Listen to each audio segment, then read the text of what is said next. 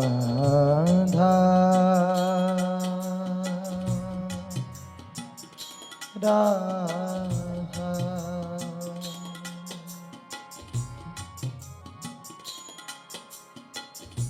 इतना तो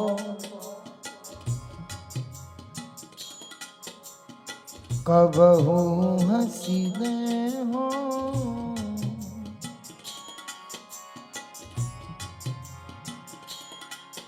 इतना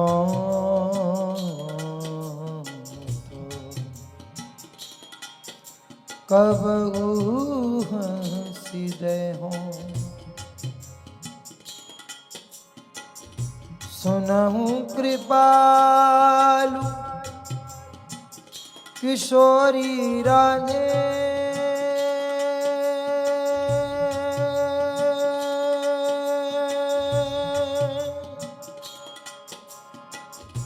सुनहु कृपालु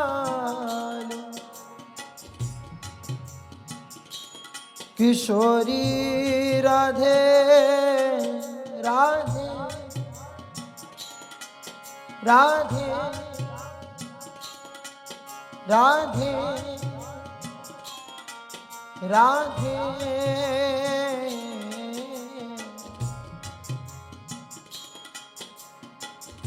सुनहु कृपाल किशोरी राधे अवसी कृपा की कोल चिते हो